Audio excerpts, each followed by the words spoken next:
Donald Trump on stage during the check on the final day of the Republican National Convention at Quicken Loans Arena, July 21, 2016. Among those visible with him are campaign advisor Rick Gates second left and campaign manager Paul Manafort third left. By Mark Reinstein. Corbis Getty Images. The chaos of the Trump campaign circus attracted a variety of eccentrics, grifters, hustlers, resume inflators and Russophiles from which the White House is now doing its best to disassociate, from former advisor Carter Page, the self-described Russian energy expert who has been talking to the FBI, former campaign manager Paul Manafort, who has been indicted on 12 counts of financial crimes related to his lobbying operations in Eastern Europe, Mike Flynn, who is being investigated by Robert Mueller for undisclosed work on behalf of the Turkish government that allegedly included a plot to kidnap a Muslim cleric living in rural Pennsylvania. And, of course, there is George Papadopoulos, the former Trump campaign advisor who pleaded guilty this summer to lying to federal agents about his contacts with Russians who appear, by any reasonable standard, to have been spies. Papadopoulos, according to Donald Trump, was a low-level volunteer, a coffee boy, according to another former campaign official. But Papadopoulos saw his role as much more significant, and evidence of his travels and communications on behalf of the campaign suggests that it was. Before and after the 2016 election, Papadopoulos made a series of claims and interviews with Greek journalists that undercut Trump's dismissive portrait of the then 29-year-old advisor.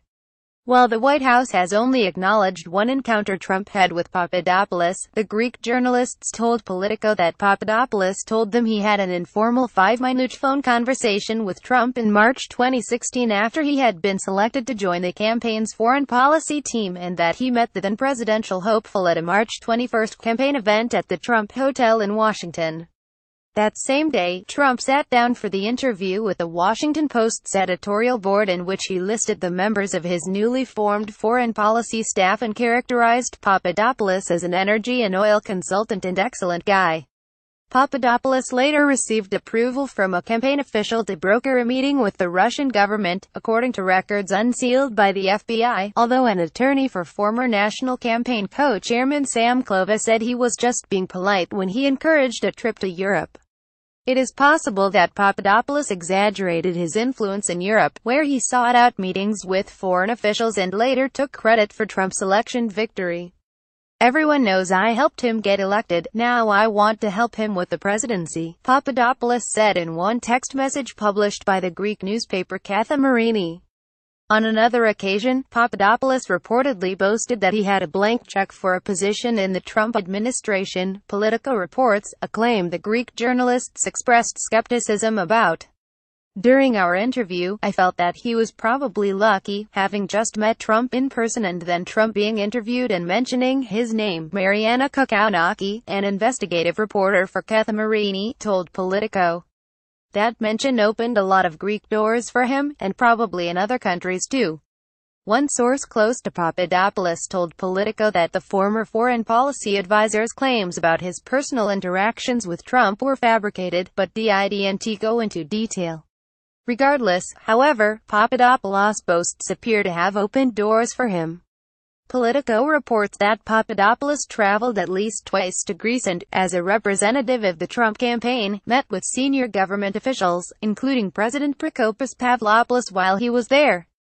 He is also reported to have met, at various points, with British Under-Secretary of State for Defense People and Veterans Tobias Ellwood, as well as Cypriot and Israeli officials, in addition to his now well-publicized contacts with Russian intermediaries. All of this is certainly of interest to Congress and Special Counsel Robert Mueller, with whom he is now cooperating. Obviously, the committee is interested in the role that Papadopoulos played in the campaign, especially given the way that the White House has downplayed his role, one member of the House Intelligence Committee told Politico.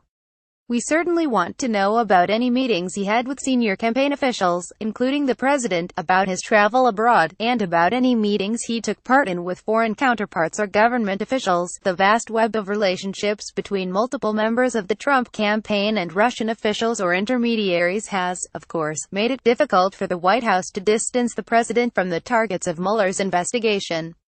It's a dilemma that the Kremlin, far from wanting to help Trump resolve, seems to be enjoying. On Wednesday, when asked during an interview with Russia One to name all the Trump administration officials he met with or spoke to on the phone, the former Russian ambassador responded, sardonically, "First, I'm never going to do that.